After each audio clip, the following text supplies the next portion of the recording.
గత కొద్ది సంవత్సరాలుగా నాతో ప్రయాణం ఒక అద్భుతమనే చెప్పాలి. ఈ ప్రయాణంలో ఎన్నో జీవిత సత్యాలు తెలుసుకున్నాను. మరెన్నో అనుభూతులు పొందాను. నా అంతరాత్మనే నా గురువు, నా విశ్వమని భావించిన నేను విశ్వంతో ప్రయాణం అంటే అది మాటల్లో చెప్పలేనిది. నేను ఏ పని చేసినా, అడుగు వేసినా తీసినా సబ్జెక్టే. నేను చేయి కలిపితే సబ్జెక్టు, నా ప్రతి కదలికలో సబ్జెక్టు చూశాను.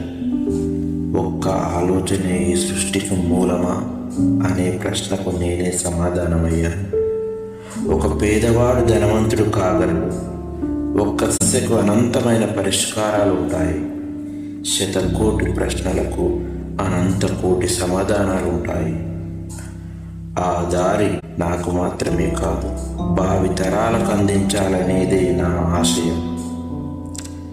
నేను భౌతికంగా నా నుంచి దూరమైన తర్వాత నాలో ఒక తెలియని ఆందోళన కలిగింది.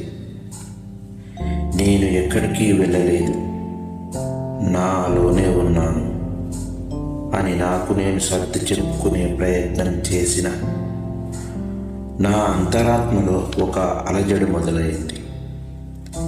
ఇంతమంది నా శిష్యులు ఉన్నప్పటికీ అమ్మోరు జాతరలో తప్పిపోయిన పిల్లల్లా ఉంది నా మానసిక పరిస్థితి.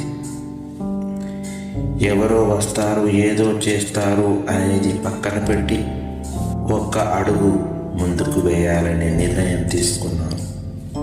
నా మానసిక ప్రపంచంలో నా అంతరాత్మ సూక్ష్మంగా నాతో చెప్పిన విషయాలను అనుభవించి విపులంగా తెలియజేయడానికి ఈ పాజిటివ్ థాట్స్ ఇన్ఫినిటీ సొల్యూషన్స్ అనే యూట్యూబ్